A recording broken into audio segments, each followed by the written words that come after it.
But I just wanted to say thank you so much for spending your Tuesday night with us. I know it's a little bit late to be drinking if you are elderly like me and have children, and it's a little bit early to drink if you're on the West Coast and you're just getting off work. So either way, I'm grateful for you guys joining us. If you have purchased the kit, I think probably the majority of people on here did buy the kit with us, but we sent the link to everyone in case people wanted to join and learn. So if you do have the kit, we are starting with the one that says November 23rd.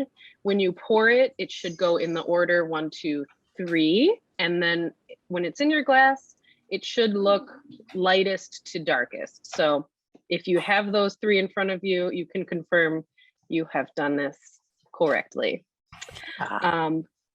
Does anyone have any questions before we get started?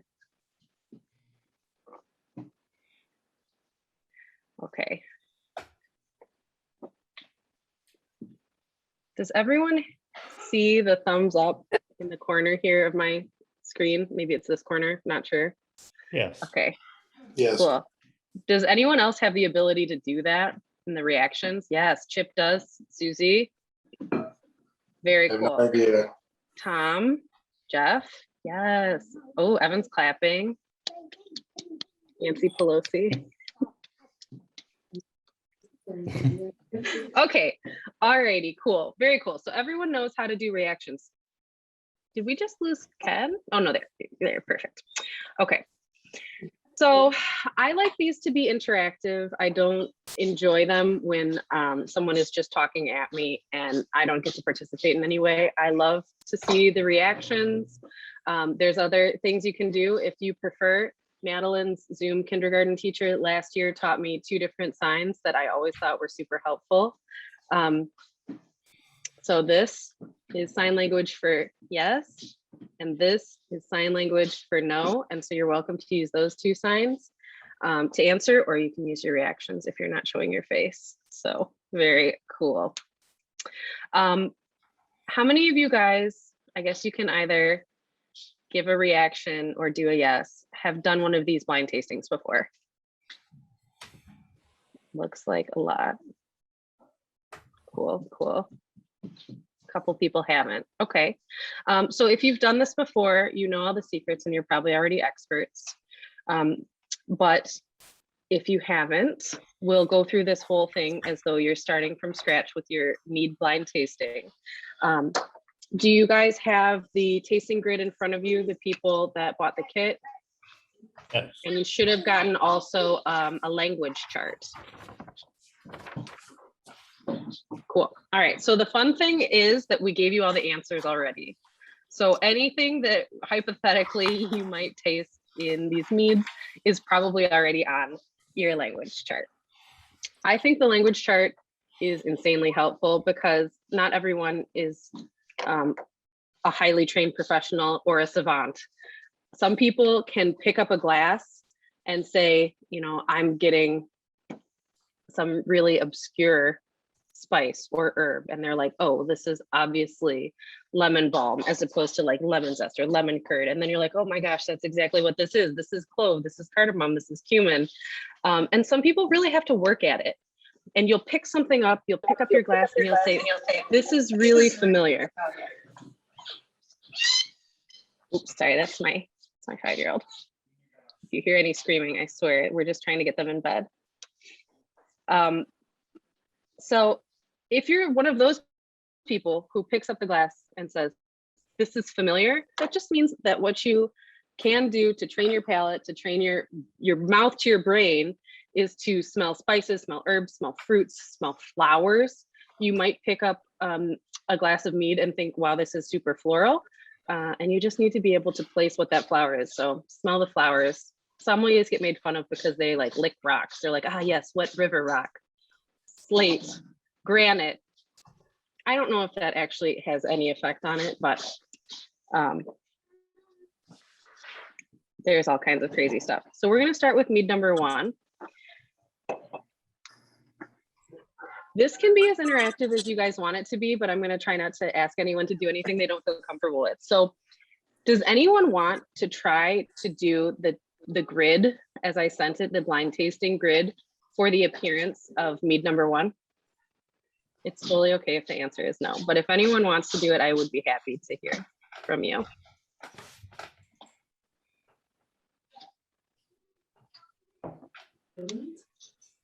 No one, it's okay. I'm gonna pick on Ken Schramm a lot because you know what? He knows a lot about tasting mead. So if you have your piece of paper in front of you, what's really nice is that you can use that. This one is a very pale mead, but if you're trying to delineate the clarity, you want to start with a white background. And the easiest way to do that is to have a white piece of paper in front of you. When you put the mead over top of the paper, you can see that for me, and everyone's might be a little bit different. For me, this is very clear. I would call this brilliantly clear and star bright. It's really reflective, it's really bright, and I could read through it. It's very clear. With Schramm's mead, because we are bottling tasting kits sometimes from a tank, from a keg, or from a bottle, if it's like an older vintage, sometimes we'll bottle it from bottles. You might have one that is less clear than other people. So there is no wrong answer. I will believe you if you tell me that your mead is cloudy or hazy, or if it's super clear and mine has some sediment or has some fruit solids in it. I will believe you. So there's no wrong answer there. But for me, this one is pretty brilliant. Mine is maybe a pale gold. I would say it's darker than straw, not quite gold. Pale gold or deep straw. Some of the color spectrum for tasting wine and mead is really kind of flowery. What would you call this one, Fatih? I call my dad Fatih. It's German for dad. What, color-wise? Yeah. I would say pale gold. I like that too. And then in terms of viscosity, a lot of you guys have probably done this with me before, but for those of you that haven't, viscosity is how the wine or the mead moves in the glass. So basically, if you swirl the glass and you start to see the tears come down, that is called tearing. A lot of people use tearing and viscosity interchangeably in the mead and wine drinking community. So this one has some pretty heavy tearing, in my opinion. Tearing and viscosity is caused by residual alcohol, residual sugar, and alcohol. So if it has higher levels of residual sugar or higher levels of alcohol, it will move more slowly in the glass.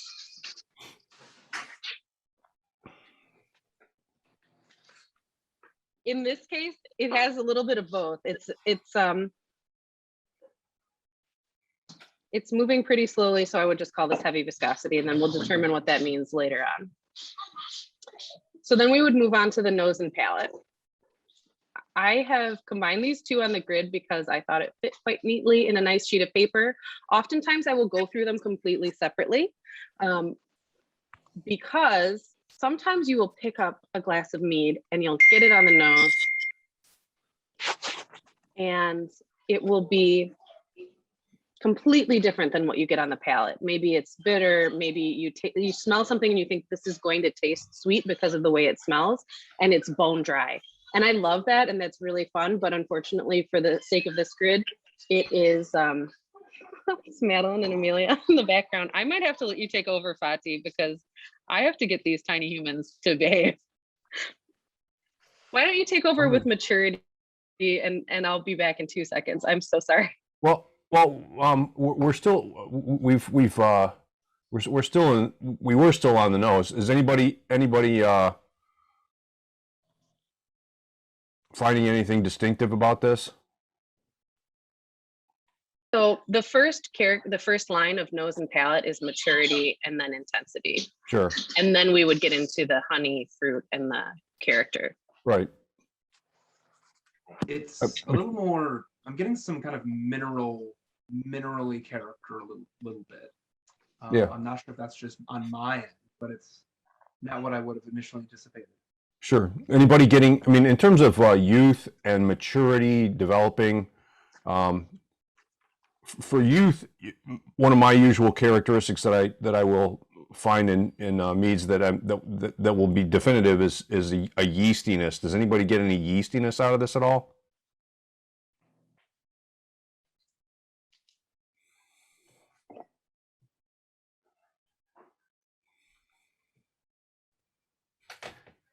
Yes, no, maybe so. Nope, I'm with you. I've got a bunch of no's. By the way, I want to note that we are recording this because we had a number of people who wanted to attend this who were not able to, that wanted to see this later, and so we'll let them take a look at it later. I don't think there's anything. Just nobody moon me, please. I would say this has got to be somewhere between developing and mature, because there's no yeastiness. It doesn't seem flamingly young in terms of any notes of higher alcohols or just a lot of bold alcohol that hasn't integrated at all yet. In terms of intensity, how would you guys grade this nose?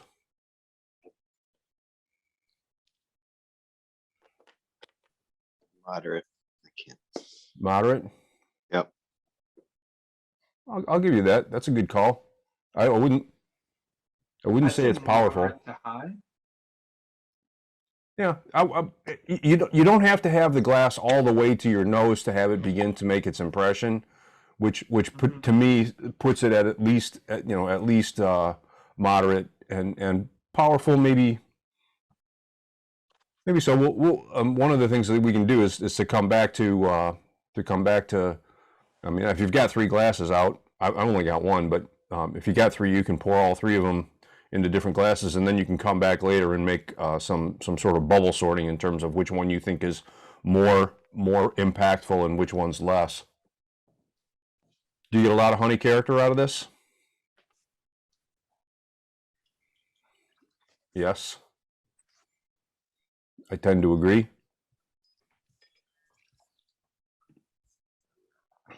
That's orange blossom. Oh wait, that's spoiling. It could be a I'm pretty sure spoiler. it's a mead. It is. I can say that this. I mean, now that it's on the So table. what kind of characteristics of honey are you getting? Like, that's a great question, Sarah. What is making you think that this might be orange blossom? Well, it has that very floral character that orange blossom has, and it has a little bit of citrusiness to it. Yeah, I'm getting both What- of that. What kind of citrus? Clementines. I was Yeah. gonna say clementine or tangerine. Get lemon. I get lemon. I could see lemon. Lemon zest. So for me, mature would indicate that a mead is done maturing. Fati, developing would be anything before it is done, and it's not going to improve. This mead has a long way to go, in my opinion, in terms of improvement. It smells pretty youthful to me. Mature, I think of as like a tired mead, tired wine, maybe showing a little bit of oxidation. This is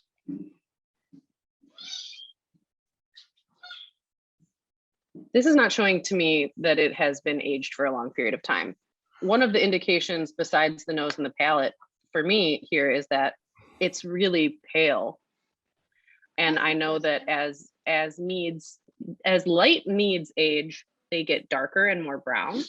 And as red meads age, the color starts to drop out. The pigmentation comes out in the sediments. So I think that this is probably developing or youthful. And then in terms of intensity, I can smell it far away from my face. And I thought someone said powerful. I don't have to put it all the way up to my face to get a whiff of this. This is one that I feel like I would smell like while eating dinner. It would maybe smell more than the dinner. And immediately I'm getting a lot of scents. Like, we're hearing floral, we're hearing fruits, we're hearing spice, we're hearing all these different things that people are calling out. You don't have to bury your face in here and whiff it in really deeply. So I would call this moderate plus to powerful. Can I ask a question? Sarah. When you say developing versus mature, the way you describe mature made look like tired and the pigment falling out and sedimentation and all of those things. That almost sounds like there should be a category or like past mature. It's aged, decrepit. Yeah, is that's what I well, there's Usually they call that Venus. I see. And I don't understand why, because I think that just means it tastes like wine. But when you're hearing a master sommelier talk through it, I'm sure they're trying not to offend anyone, and they'll call that Venus. So I left that off because I thought for mead, Venus might be a little bit misleading. Like you're just trying to imply that it tastes like grapey. I don't know. So, or it tastes like wine. Like I've tasted some meads that taste like wine, and I've tasted it. I thought, well, this tastes like Pinot. And if it doesn't have any Pinot Noir in it, it just has characteristics of a Pinot Noir.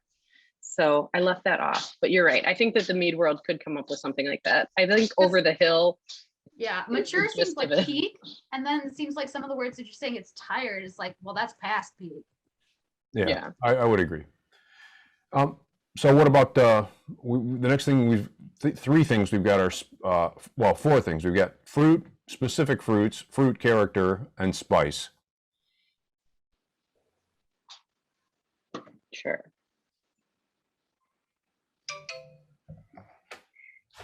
So Anyone wanna as you look at the language chart, are there any fruits that are jumping off the page at you? We already heard some citrus, mandarin, tangerine, lemon. Does this have any yellow apple character? Yeah, it's also got, for me, I get passion fruit. Passion fruit. Yeah, a little bit in the nose. I mean, just I haven't tasted it yet, but I get things. I get a little bit of things like honeydew melon and passion fruit. Those are two. I like honeydew melon. Honeydew I get the melon also. 72 degrees. Okay. And what would you say is so one of the things, especially in tasting wine, that can help you identify what it is identifying the ripeness of the fruit character. So a lot of the times when you're tasting mead, the word is jammy, especially with Schramms and these Schramm style mellow mells. You'll hear the word jammy for almost every mead. And I talked about it with my sister a fair amount, where we're writing label descriptions and we're like, jammy, jammy, jammy, jammy. And it just like comes out every time. It's one of those things that it's hard to avoid. But for this one, I would say that this is like a bruised yellow apple, like a baked yellow apple. A lot of the times, if you're drinking something and it's super acidic, it's easy to go right to tart. So that can be a really easy one. Tart, fresh, ripe. Here I'm getting baked and bruised. Bruised is kind of overripe. And the beauty of this grid is that you can write in wherever you want.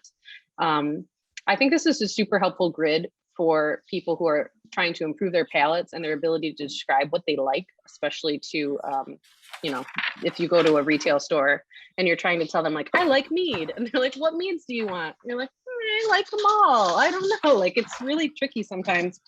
So being able to like fully describe the flavors can be really helpful. Or if you're a meadery owner and you're trying to write a back label, it's infinitely helpful. And I'm gonna marmalade, Nikki, I love that. Yeah, I'm gonna go to. Love I'm gonna. that. If you've got this is the time to go to it, because if you're getting faint notes of things and they may not be easily recognized or easily delineated, this is a great time to go to this and say, okay, well, if it's citrusy, which one of these citrus fruits is it? If it smells like palms, if it smells like pear or green apple or red apple, and Alyson and I even got into a big discussion about whether or not, how detailed do you want to get? For me, I'd love to see things super detailed, because I think there's a huge difference in there's 10 different yellow apples out there, and there's a huge difference between Colville Blanc and Knobbed Russet and and golden delicious. You know, if you look at how those all, if it's just like the whole thing with red and white wine. If you were forced to taste those blindfolded, you wouldn't necessarily identify any, or well, you probably would identify the golden delicious, but you wouldn't necessarily identify the others as yellow apple. So there's a lot more specific language that can be used than simply green apple, yellow apple, red apple. But I mean, this is a classic instance when you can use this. And I, you know, for example, in this, I kind of get like underripe grape as one of the things that I get out of this. And this, I'm going to jump into the whole jammy discussion too, because for me, I always think of jammy as cooked fruit. Whereas I like to think of a lot of the things that end up being described by people as jammy as well extracted and ripe, as opposed to underripe or overripe. If truly ripe and truly well extracted fruit comes across in that fashion that fills your mouth with sensation, and it's easy to grab onto jammy really quick, but the better description for me has always been fully ripe and well extracted, as opposed to stuff that's, you know, kind of thin or under extracted, and you don't get that big fruit impact when it hits your tongue. That would definitely play into the intensity as well. Yeah. So as you're calling intensity in this, when you take a sip of it, it's pretty evident and immediately flavorful. And if you guys haven't tasted it, go ahead and taste it. It's pretty powerful. I saved you, James. I saved you one of each. So spices. I saw someone already say ginger. No, that's sauce.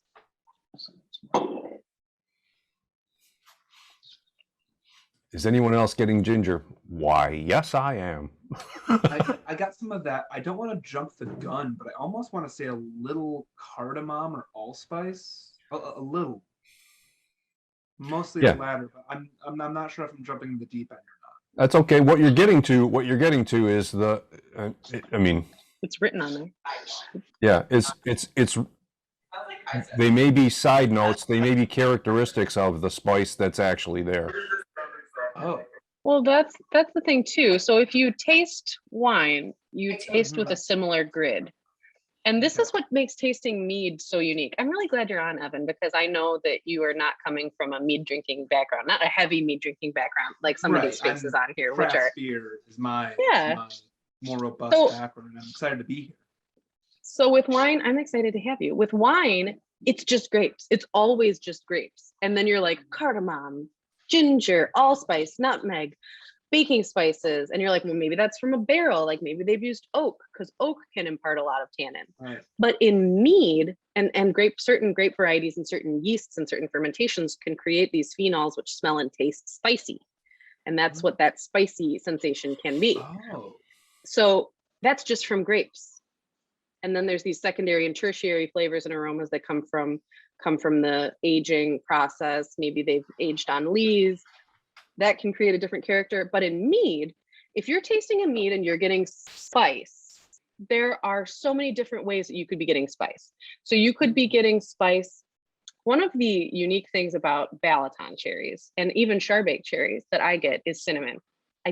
They taste like cinnamon to me. So that's a varietal characteristic that causes you to be able to taste cinnamon. But when you're tasting mead, could it be from the honey? Yeah, there's some honeys that I think taste like cinnamon. Sage honey tastes like cinnamon. Can you get cinnamon from a barrel? Yes, you can. That's one of those phenols, tannins that you get, and then the flavor of cinnamon is imparted from oak aging. Can you get cinnamon from actual cinnamon being added to the mead? Yes, you can. So now we've gone over 4 different ways that you could be tasting cinnamon in a mead with whether you've added it or not. And maybe, hear me out, maybe you have a sage, honey, Balaton cherry, oak aged cinnamon mead. it's really hard to taste mead blind. Yeah. So There's so much going on, especially with this right now, and it's that added layer of intrigue for me that you just laid out.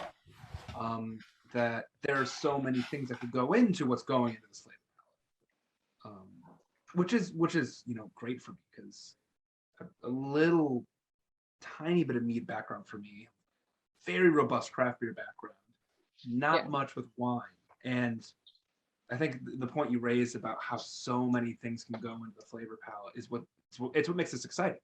Yeah. Can I request 3 minutes permission to go for a 3-minute rant on flavor? All right, we'll need a Aroma. consensus from at least half of the group. I'd like to see some yeses or nos. Feel free to say no to Ken Tram. It's okay. Sarah says no. All right. Okay, well, you've been half the group. You've been overruled. Okay, so one of the most influential people that I ever encountered was Morton Milegaard. He wrote this book, Sensory Evaluation Techniques. He was part of the team that worked with the American Society of Brewing Chemists and the European Brewing Union to develop the flavor wheel, the Morton Milegaard beer flavor wheel. And what he did was what they did was take a whole bunch of different beers, 14 different beer styles, and run them through gas chromatography and mass spectrometry to find out what was in there. And this was part of the early years. This was 1975 when they finally released this thing. It started a few years before that, but they tasted them and they found all of these incredible characteristics that were in beer. They got this huge range, and they were also looking for what's called principal peak, and principal peak is the concept. Principal peak is what makes Kool-Aid, right? Grape Kool-Aid is flavored with a chemical called methylanthranilate, and that's the character that you find in a lot of specifically Concord grapes and green grapes that we get at the grocery store. That's the quote unquote grape flavor. And what they figured out is that in everything that you taste, there's one chemical that's really dominant, and that's the one that you're going to identify as citrus or grape or whatever. And so things like Kool-Aid are really fairly simple. They may take 2 or 3 of the compounds that are in a classic grape juice and give them to you, and you'll recognize that as a grape flavored thing. But in the real grapes, in the real ginger, there are going to be dozens, if not hundreds, of flavor and aroma compounds, and all of them get a spot in your perception, and you may or may not be able to verbalize them because the connections between how you taste and how you verbalize are very weird in your brain, but they're all there. And the more you do this, the more you will be able to verbalize, oh, you know what, I get this almost a little bit unripe honeydew melon rind, and a little bit of this other, the cardamom that Evan's talking about, and your brain will get much better at this. And it's that's when you're moving into the I'm a pretty cool taster range. I don't think you used up your full 3 minutes. Did you want to go through anything else? I mean, if you haven't, Milegaard was a great guy, and he was from Livonia. For those of you who are here in Michigan, he was right here. He worked for the Stroh's Brewing Company, and the Stroh's Brewery was massively important to how we got to where we are today, because Stroh's helped with the flavor wheel. Stroh's helped with things like Stroh's Signature, which was the first, really pretty good domestic, close to a pre-pro pills that was being made in the U.S. and started steering people toward, wow, I want a beer that tastes like malt instead of rice, which was pretty cool. So yeah, he was a wonderful guy. I'll tell you more stories about him, but you have to buy me scotch. Fair enough.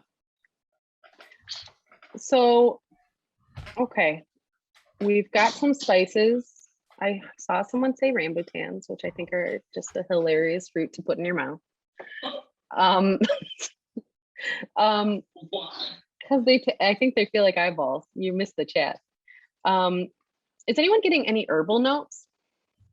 Herbal is the hardest one to identify for me because I'll always be like, yeah, herbs. Like, it's just like, sometimes I can get oregano specifically. Sometimes I can get thyme. Tomato leaf kind of falls into that herbal category. And especially in the summer if you grow tomatoes yourself, that's one of those things that just like jumps out at you because you're covered in it. Lemon balm.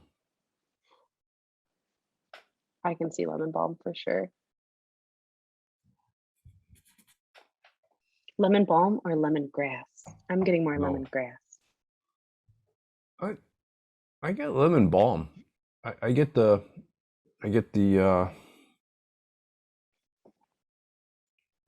yeah, I get that leafy thing going to it. So for me, I'm getting a little citronella as well, which feels like a negative comment.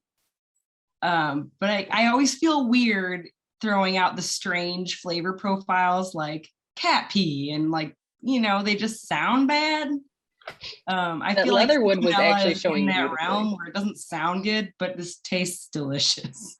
Well, that happens a lot with like double IPAs or aggressively dry hop beers. Like cat pee is actually used in the flavor profile on how you describe those. And yeah, it's like, it doesn't sound flattering, but it kind of can fit right in there in the right kind of concoction. For MMA. Yeah. Okay, we're gonna try and move through this one real quick because usually we try and keep these under an hour, and we're 33 minutes in and we've gotten through half of the first one. So we're gonna do a speed round. All right. Do we want you to do you want me to power through it, Fati, or do you want to just go through what you're getting? Well, no, you go ahead. I'm too verbose. All right. I'm getting some white and yellow flowers, maybe like jasmine or gardenia. I'm getting a little bit of mineral. Minerality isn't just like iron and zinc. Minerality can be like sea spray or, like I was talking about earlier, wet river rock, granite, slate. Some wine varieties are particularly associated with slate, like Mosel Riesling. People always say slate. And I think that's because that's what the grapes are grown in. But with this one, the minerality is definitely like wet rocks to me, like riverside, not seaside so much. I'm getting a little bit of smoke.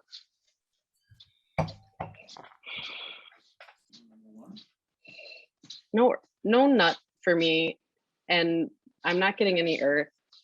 Vegetal, I'm definitely getting almost like jalapeno seed, like capsaicin, like spice, like some true sort of spice. I'm not really getting any yeasty character for me. And then non-fruit descriptors, yeah, I would say like jalapeno seed or something else spicy. I think that this is in balance, but I think that it's verging on being heavily spiced. So I would not mind a little more honey character in this. It's not corked, it's not oxidized, it's not fusel. I am really enjoying this. This wine is still. I would say that the alcohol is medium. Acidity, if you guys have done this with me before, let it sit in the bottom of your mouth and you can really get a good idea for the acidity, because it's how much your mouth starts to water is really how you tell the acidity. We had a really, really sour beer last night, super screaming high acid, off the charts high acid. And then this one,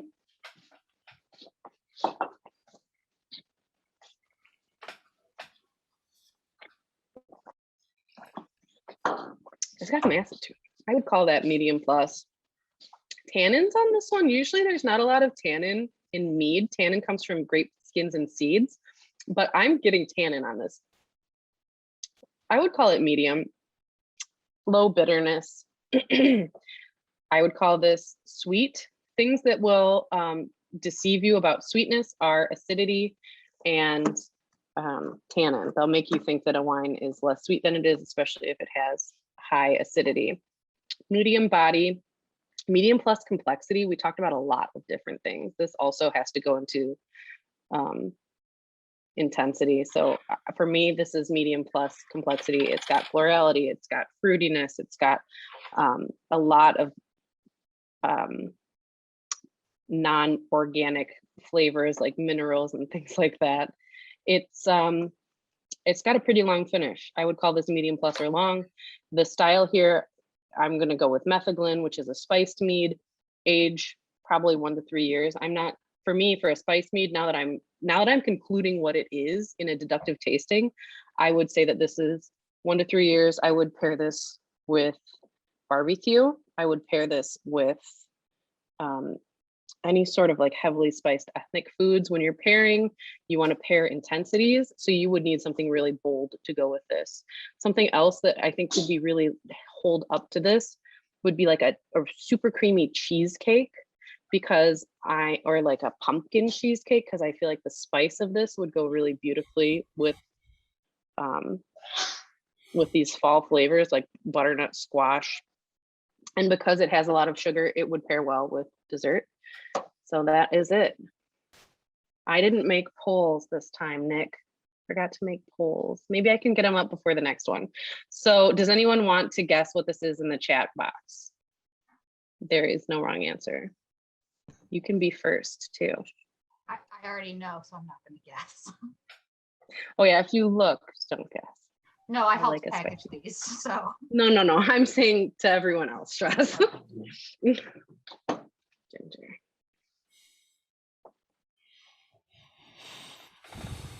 Ginger plus orange blossom. We'll give everyone a few seconds. Fati, I might need to text you for your Zoom password so I can put these polls up, because I love the poll.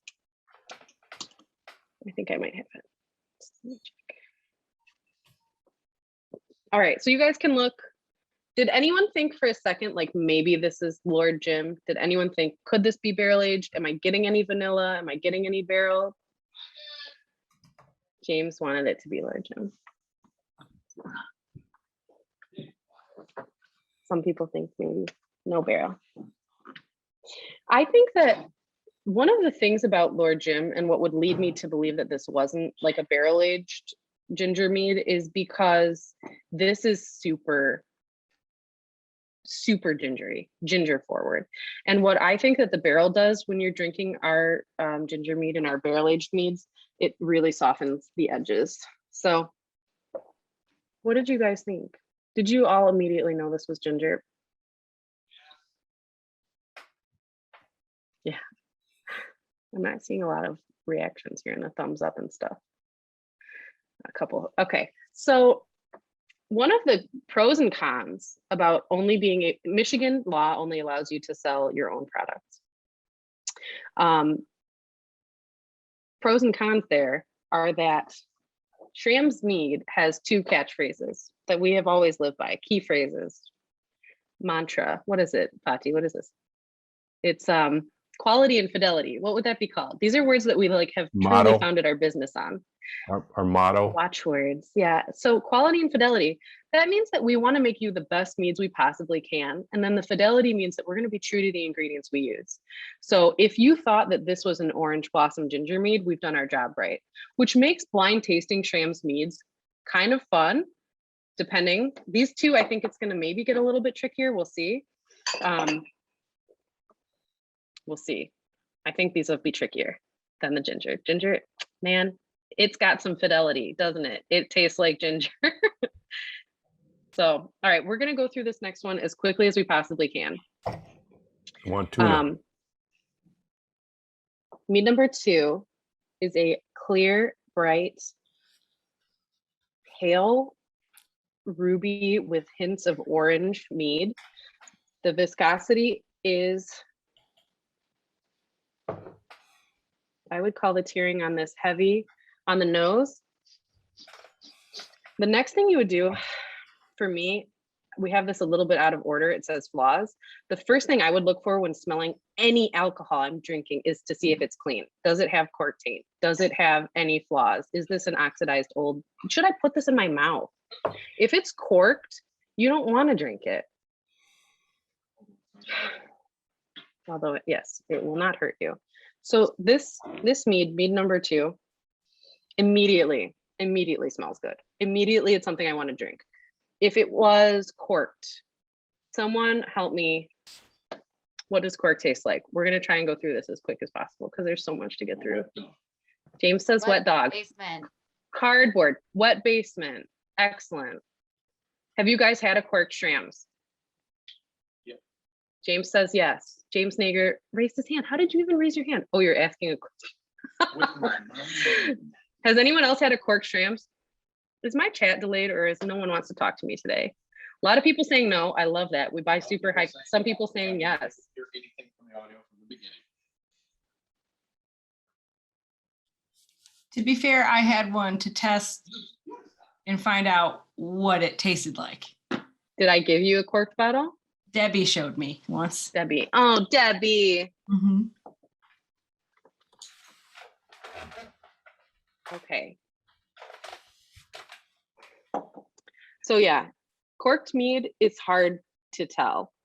It is definitely trickier to tell a corked mead than wine, and trying to taste a corked wine can be really difficult because everyone has a different perception, like a level of perceivability of cork taint, which is TCA, trichloroanisole. And in mead, it can be tricky if you've never had a mead before, and especially in craft beer, people are just trying to try something new, check it in, move on. I want to taste all of the things in the world. And that can make it really tricky because you don't become familiar with the flavors of what you're drinking. So if you had a corked bottle of ginger, you might think, I do not like ginger mead, or I don't like Schramm's mead, or I don't like this meadery, but you don't know that you've had a corked bottle. So I highly recommend becoming knowledgeable with the flavor of cork taint. I would love, once things start opening up, once we have a tasting room again, to run an off flavors course, which I have done so many of. Like, I just enjoy participating in them, which sounds weird, because once you get good at identifying off flavors, you will drink less crappy product. And my dad and my sister don't like how good I am at it, because they'll be enjoying a wine sometimes and I'll say, this is corked. And I will like dig my heels in, like, this is a corked bottle. And they'll be like, no. I'm like, okay, I'll talk to you in 15 minutes when it opens up more and you know it's corked. And then they'll come back to it and be like, they'll just go to the sink, dump out their glass. They're like, yeah, you're right. And I can definitely tell now, and I hate it. Yeah, the one thing, 100% exactly what happens, and she is totally right every time. yeah, the one thing that is also true is that TCA becomes more apparent over time as it takes on oxygen. It becomes the effect becomes more. The wine just gets worse and worse, or the mead just gets worse and worse, as opposed to volatile acidity, which some people perceive as cork taint early on, and then it blows off. It blows off. So there are some characters some flaws that get worse and some flaws that go away. Yeah. I really want to do a class on decanting, Fatih, because I think it would be cute to include like a Schramm's branded decanter and then a bottle that we think this needs decanted. This would benefit from decanting. And then they can taste it fresh. They can leave it out while we, talk for 20 minutes easily, and then taste it after 20 minutes of decanting. Keep talking, taste again. Yeah, and when I judge meads in competition, I am one of those people that annoys the heck out of competition organizers, because I will always ask to leave all my meads from the round on the table in front of me, because for a mead to truly be great, it should be the kind of thing that can endure your drinking it over the course of a leisurely meal with your family or your friends. It should get better, in fact, over 45 minutes or 90 minutes instead of falling apart. Right. And that can also be a sign to you that a mead was very old, because a lot of the times, like a lot of these fancy wine people will open like a 400-year-old bottle and they're like, this is so cool. And I'm thinking like, oh, drink it now. If it tastes good, it's not going to taste good in 30 minutes. And especially things like, Hugh Jackson? Who was I just listening to on a podcast? Hugh Johnson. He had opened Hugh Johnson. Yes. He had opened a bottle of Riesling. It was from the 1600s or something. And he's a very fancy man. He wrote World Atlas of Wine, I think it was. And he's co-written books with Jancis Robinson. And they tasted this bottle and it just completely fell apart. So if you open a bottle of mead that is super old, super old, or you think maybe was mishandled in transit and it tastes good when you open it, just drink it fast and enjoy it. These are my pro tips for you. Okay, so let's blow through this. Maturity. This smells good. That's all I put up to my face and I immediately want to drink it. So I love that. So this is probably, I would call developing. It's not particularly youthful. I'm getting some distinct fruit characteristic here. I think you guys were getting some of that as well. Intensity, moderate plus. A lot of Schramms, because we are all about this fidelity, we put a lot of whatever's in it. So intensity, I would say this is moderate plus. A lot of our meads are full on powerful. I can't think of anything that is muted or delicate. If a Schramm's mead that you're tasting is muted, like you can't really get the smell, that's a sign that it's corked as well. Because muted mead is a muted Schramm's mead, corked mead especially, will be more difficult to discern the flavor. And if you open a bottle and it says ginger, and you're like, I can't really smell much, that could be a sign that it's corked. So then when you taste it, you can taste for off flavors. Okay. I'm getting a lot of honey from this one. I would say I'm getting more honey than from the first one. And it smells like grocery store honey. And I don't mean that in a way of like, this isn't premium quality honey, but it smells like that familiarity of like a lot of honey on a biscuit. Like there's just slathered in honey. Nikki says caramel almost. Yeah, I would definitely say that that sounds good to me too. And then in terms of honey character,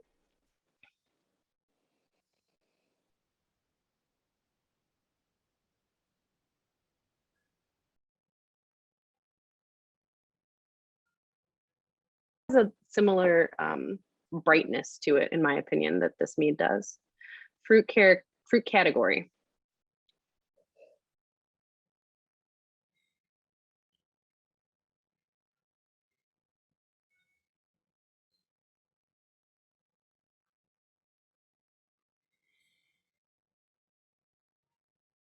Did she freeze? Am I frozen? You were for a second there. Oh, sorry. I hope I wasn't making a bad face. Nope, you just had your nose in the glass. Well, that's not bad. I like this strawberry kiwi call because I can totally see it. It's almost like a Capri Sun. I totally see it too. I 100% agree. From the sidelines of a soccer game. Like you've just been handed it. Pomegranate. I love to hear that. Yeah, I could totally see that. Okay, so not a ton of pom. I'm maybe getting some like ripe red apple skin, because it feels like tart. Go ahead and give it a taste. Wow, that's tart. This is a tart mead. Red currants. I get a lot of tartness like a red currant.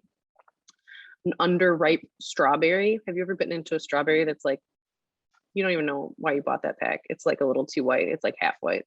That's kind of what I'm getting here. Red raspberry, I would say, same with that character of underripe, like a harder pit, like a harder center of a berry. Cranberry for sure.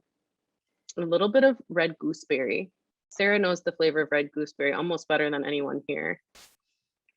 I feel like that's similarly tart. And then citrus. Oh, Nikki says red grape. I kind of like that. It depends on the grape. Not one of those super sweet ones. Skins. I meant to say skins. Grape skins. I totally see that. Yeah, this has some tannin. Are you guys picking up on that? Are you feeling a little bit of texture in your mouth? I'm getting some texture here. So maybe it's seeds or stems. We're thinking that this came from fruit. I have seen traditionals this color, but as I'm deductively tasting this, I'm thinking this probably has some fruit or some sort of adjunct that has changed the color of it. Yeah, I like that. Grape skin. Is anyone getting dried fruit? Date, fig, prune, raisin. I think this is so tart, it's kind of hard to go down that like super sticky sweet. What about you, Fatih? Melons, cherries, maybe some stone fruit. I'm getting the fruit that I'm not going to name. It's pretty definitive to me.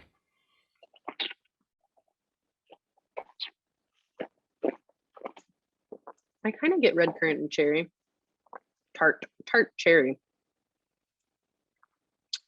Tropical, anybody? I really like this pomegranate. I can totally see that. I just have to add a very very complicated and nuanced take on what I'm experiencing right now. Mm-hmm. This is really good. This is really good. My socks are being knocked off by this one in particular. It's bright and tart, and juicy, and just fantastic. And I have to say, it's great, and I'm enjoying it very much. Yeah, I get. Oh, I thought there was going to be a but. I get fruit cake. No, it's fantastic. It's really good. No, thank you. That's awesome. All right. So spice. I feel like someone has to be getting some spice. Anyone else want to throw out some spices in the chat? What are you getting?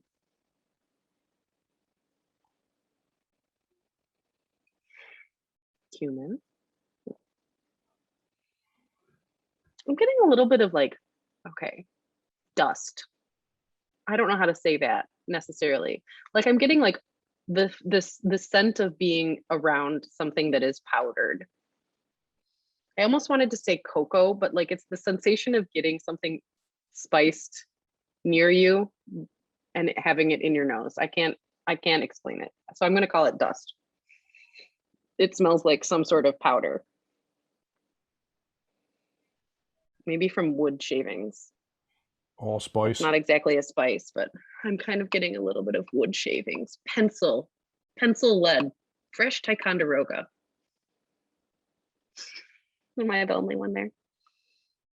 All right, we're going to try and move through this because we have one more to get through in 6 minutes.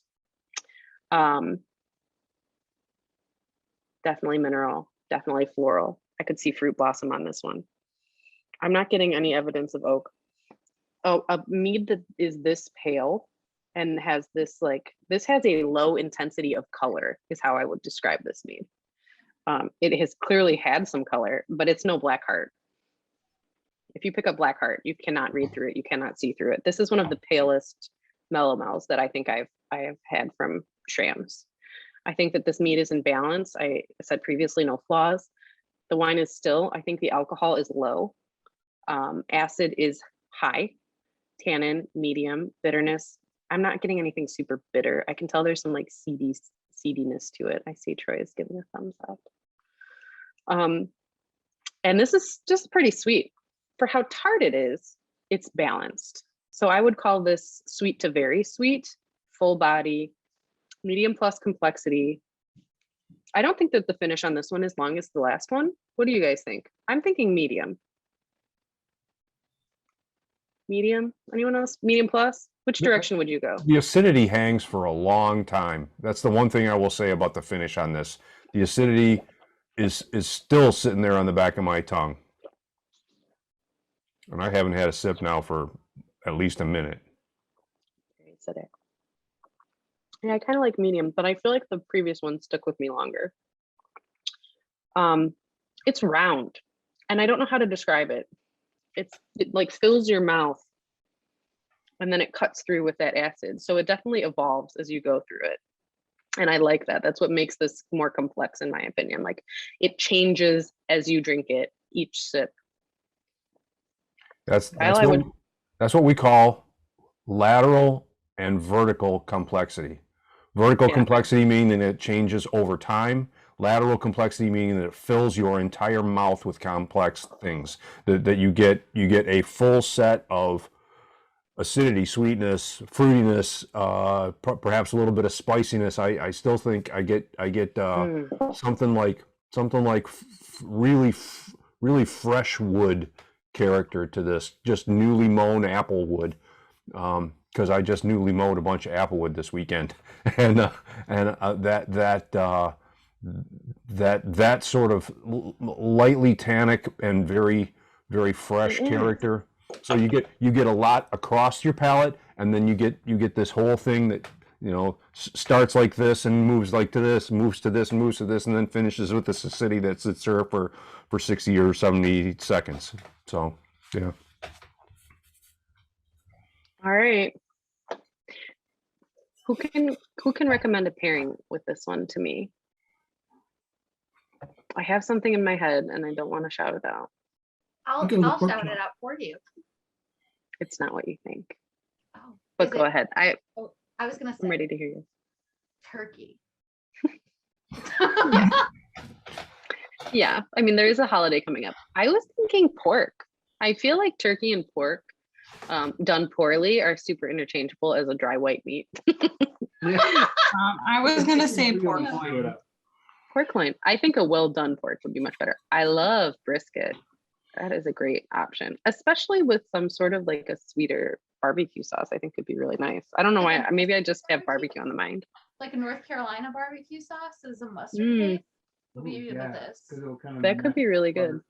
I'm really excited to get into the next mead. All right, so everyone get ready to type your answer in all at once. I just want everyone to say it in unison, or you can just unmute. All right, Fatih, is there a way to unmute everyone? Let me see. I think we should just say it in chorus. Only if you haven't looked at it. Countdown, right? So. Oh, good. All right. That's what I don't have. Unmute, Nikki. Unmute, James. We're all gonna say what it is. Ready? 1, 2, 3. Cranberry. Yeah, man, that fidelity. All right, we're going into 3. I'm gonna stump you this time.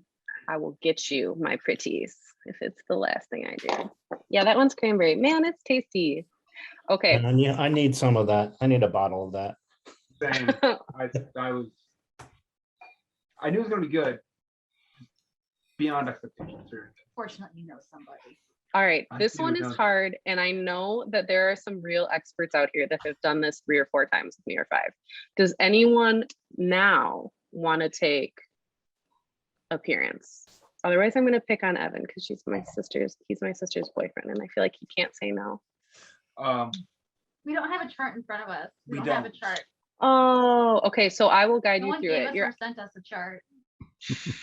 Well, we're not firing kittens because we would not live without her. So no, we'll have to let it slide. Not allowed. Usually, I know what these are, so I didn't really feel like I needed one anyway. So I don't remember what this one is, which is a blessing because half the time I want to blurt it out. So I can't remember which one this is. So do not blurt it out to us. Okay. I won't tell you. So clarity, we're looking at brilliant, clear, hazy, or turbid.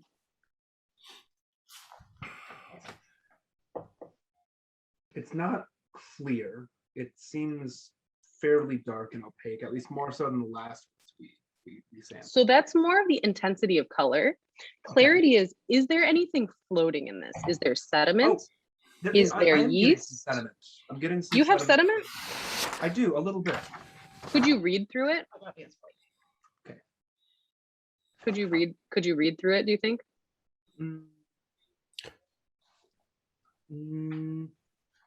No, it's a little too hazy. Wow. Oh, you got a weird bottle because mine is I'm reading stone fruit, apricot, sweet cherry, tart cherry, black cherry. Yeah, I know mine is. If you can you guys see how clear mine is? This is what I mean in discrepancies. I know. Look at mine's not like that. Holy cow! It's almost inky. Okay. Wow. No answer is wrong. We're gonna roll with it. Color description. So start with the like overarching color. Like if you had to red softball. Yes, 100%. You got it. Could you go ruby and sound fancy? Yeah, I like that. Someone said brilliant with light ruby. I like that a lot too. I would say we're approaching more of a brick color over here. Little bit bricky. And there's a water white rim. People love to say that in the wine world. There's a water white rim on this one. Connie, Eric, I like that too. Garnet. I wouldn't call this quite garnet. Garnet to me has a little bit more orange tone. I would say this is closer to a pure ruby. but I'm liking all of these. Viscosity, Evan. So we talked about it. It's the tiering. It's how it moves in the glass. Yeah. Light, medium, heavy, anywhere in between those three. I am going to say a medium to heavy. But you can't really see that if you don't have the glass away from your hand. One of the things that a lot of people do, especially if they're doing this timed, is they'll swirl all their glasses right away. And you'll see them like take both hands and swirl 6 glasses at the start of their tasting, so they don't have to waste any time waiting for the tiering. It's real fancy. That's a pro tip if you're ever doing a time tasting. I definitely am seeing it cling to the glass, a little oily. It's clinging a little bit. Yeah, I'd there's say some medium to heavy. There's some tiering here for sure. Yeah. I would say medium plus viscosity hits right. Okay, maturity, Shves. You know what this is, but you don't know how old it is because you don't. Wow, that smells good too, huh? Okay. There are a few wines that I do that with, and it actually tells me what it is. Sauvignon Blanc. If I pick up Sauvignon Blanc, I'm just like, this smells amazing, and I can't stop sniffing it. Nikki is my Sauvignon Blanc twinsy. We love them, and they're just awesome. And it almost tells me every time that it's Sauvignon Blanc. This one does not tell me that. Developing. I think that's a solid call here. A lot of Schramm's mead you won't call youthful, because even by the time we've released it, it's at least 3 months old. At least. Sometimes it's a year old when we release it. Usually they're solid meads. You could call them mature for almost any other meadery, because people crank stuff out in a month, and you'll get stuff from us when it's ready, when it tells us it's ready, when it's aged to what we consider to be perfection. And that doesn't mean it won't change in a bottle in a way that is equally as beautiful but different. So developing is a good call here. Intensity. Am I allowed? Can you raise your hand if I can call on you with the reactions, like a thumbs up or a clap? Because I would love to hear from someone else. Otherwise, poor Evan is going to get picked on. James, is your hand actually raised, or do you not know how to put it down? Oh, okay. JP, what is your name? Can you tell us? JP, is it JP? It's Eric Carlson. Oh, no, it isn't. Sorry. They're next to each other on my screen. I saw you give a thumbs up, JP. No mic. Oh, okay. All right. So you can type it out. What would you call the intensity?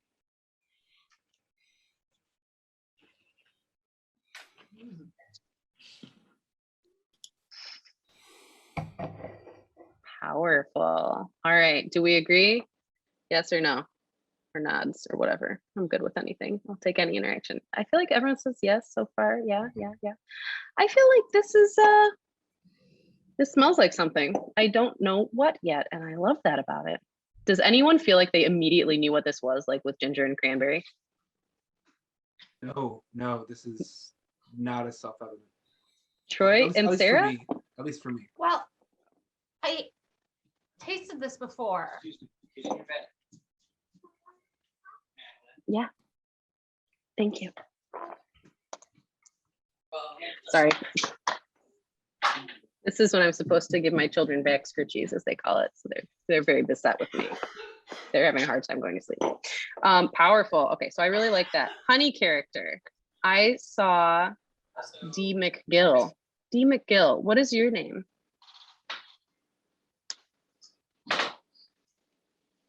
Oh no. Okay. All right, back to Evan. Muted, delicate, moderate, or powerful? Muted, delicate, moderate. Oh no, honey character is what we're on. Sorry. I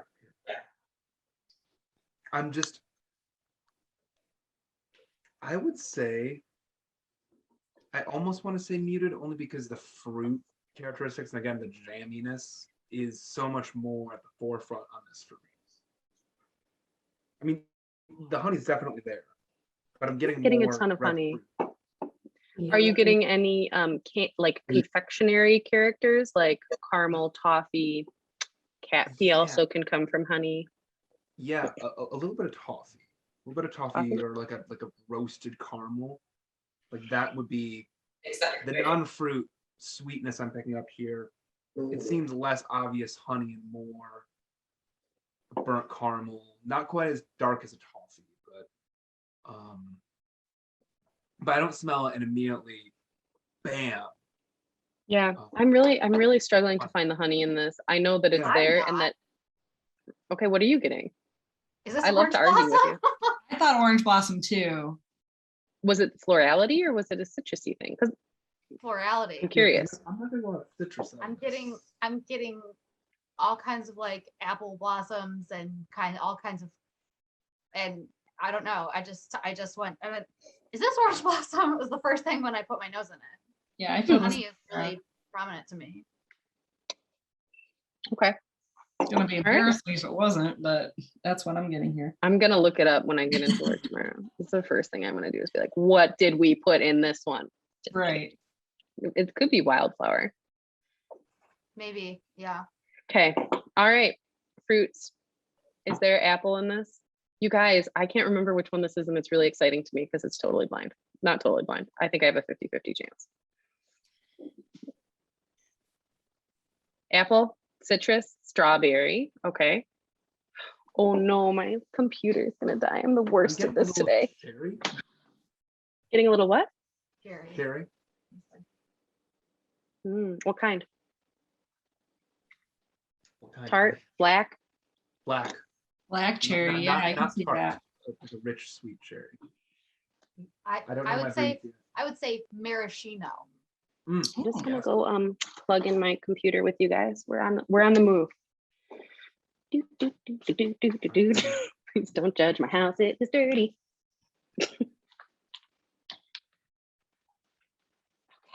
All right, so we're getting cherry. What other kinds of fruits?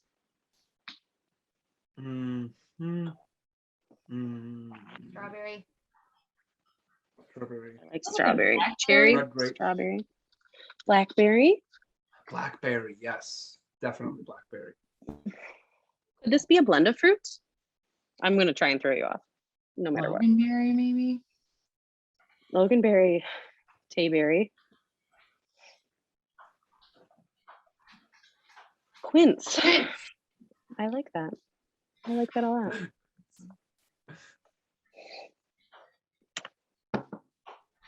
Are you guys getting cranberry flavor in this at all? We just tasted cranberry. Have you tasted it? A little. I'm getting a little. Mm. It was so smack in your face with the last one I tried. First instinct here is there's some acid. It's delicious. It's making my mouth water and it's sweet. And I thought that the last mead was really sweet, but this one might be sweeter. What do you guys think side by side? Definitely not as tart as the last one, but still pretty tart. The fruit character isn't as tart, but I feel like my mouth is watering a ton. Yeah, maybe it's Something about this. Will sweetness do that too? No, that's acidity. It can be a different kind of acidity. Ken Schramm will tell you all about acidity. Except we're already an hour and 10 minutes in. He's ready for bed. Maybe we'll do a whole class on it. He could do it again. So we're getting some cherry. I'm going through the list. Sweet cherry, tart cherry, black cherry. I kind of get a little bit of all three. Blueberry. The tart cherry more on the palate. Blueberry. Oh, blueberry. What about currants? Black or red currant? Anybody? Plum. There's definitely no dirt. No dirt. Yeah, no, the blackberry, blueberry. Sorry. Oh, what about like huckleberry, marionberry, mulberry, pomegranate, or black currant? Yeah, I black don't currant. taste black currant, and You that's know? more red currant than black currant. Oh. More pink champagne currant than either of those even. Oh, she's fancy. Okay, what about pluot? No one has ever said pluot to me. I almost feel like we could remove it from the stone fruit list. Have you ever picked something up and been like, Definitely Pluot. agree with pomegranate though. Tastes like pom juice. Not in a bad way.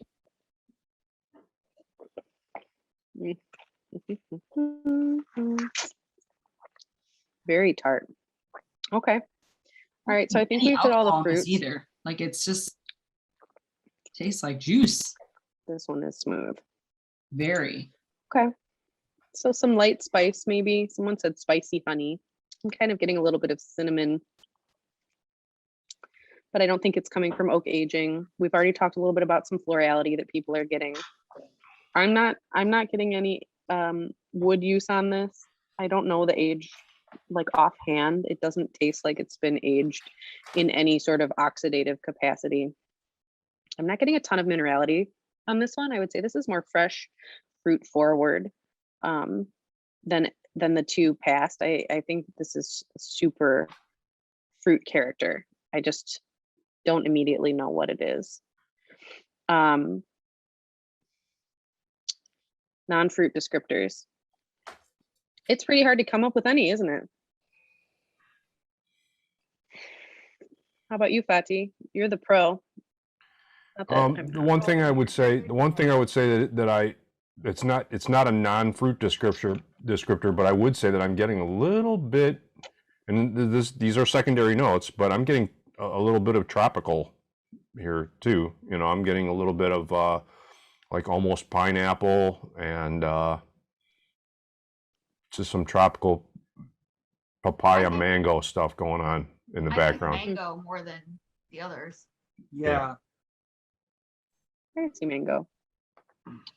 So this is still, I would say that the alcohol is medium minus. It could be hidden by the fact that it has a lot of acidity and a lot of sugar. And a lot of Schramm's meads, you don't get a ton of alcohol, even the ones that are 14%. But I would call this medium minus. Acidity is medium plus. It's really acidic for how sweet it is, especially, and the sweetness can kind of make you think that the acidity is less and vice versa. I'm not getting a ton of tannin on this one. What do you guys think? Oh, it looks like Troy's taken off. Troy, we miss you. Tannin? Does this have texture? No, nobody thinks so. Not a ton. A little bit from Sarah. Yeah, I would Yeah, call I this would say low, but not none. Low tannin, no bitterness, sweet, full body. Complexity on this one, medium. It's not screaming out to me as many different things as others. It's like fruit punch. Finish, medium. Style, I'm thinking mellow. Age, 1 to 3 years. This one, there's nothing indicating to me that this is an old mead. Pairings. I know you said fruitcake previously, but I have fruitcake in my mind for this one as well. Ice cream. Vanilla ice cream. Blue cheese. I'm going barbecue on this one. Pound cake, angel food cake. Angel food cake. I like the salad with goat cheese. You don't like goat cheese. No, but I'm saying what this level of acidity and sweetness would go really well with the angularity that the goat cheese throws into the package. Salty, sharp cheese. Right. You could also do you know, a really heavy duty feta that was really cranky. So this is a really tasty mead and I would drink it again. But probably the reason that you haven't seen this in bottles, if I had to guess immediately, would be that fidelity word. Does anyone feel that way? You don't know what it is. You don't immediately know what this is, do you? Sarah knows what it is because she knows what it is. No, but I knew what it was when you poured it for me the first time. You said, "Here, try this," and I told you what it was. All right. Does anyone want to guess this one? And without having looked, no cheating. No cheating cheaters. All right, Evan, shrugging. What do you think it is, Evan? Oh, do you know? I don't. I wish I could sit here and give you a wonderful, insightful, straight in the nose guess, but I don't think I could. There are definitely other Schramm meads I've had that this reminds me of. but it's kind of like blurring the line between a few different ones I've tried, and I couldn't really just like. So, I might pass the guest baton to somebody else if somebody else is interested. I wish I made the quizzes. I'm not gonna forget them next week. You guys, please come back. We're gonna do the quiz. Ray says, I thought statement when I opened it, but I've cheated by now. All right. All right. Because I did get, yeah. All right, Sarah, tell them what it is. Pomegranate. Eric's Good for you, Tom Tracy. got it. Yeah. So I love this. What do you guys think? Great. Fantastic. Big thumbs Fantastic. I couldn't identify a pomegranate from the rip, but now that I've heard it, I'm like, yes. Nikki, Okay, you yeah. said just now, you said this tastes like drinking pom juice. I didn't get it right from the nose though. It took me a minute. I had to start drinking it. You know what I mean? Like it wasn't right from the rip. Yeah, it doesn't smell as much as it tastes of it, I think. Right. I could drink a lot of this. I could too. I would like to.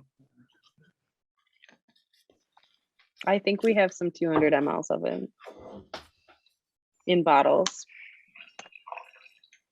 We can't sell them right now, Nikki. I know you love a surprise sale. I know. I love doing surprise sales after this. I don't have anything prepared today. Maybe next time. Well, next week is Sunday after Thanksgiving. We can come up with something fun after next week's for sure. A little bit of building anticipation. Cool. Well, I have to appreciate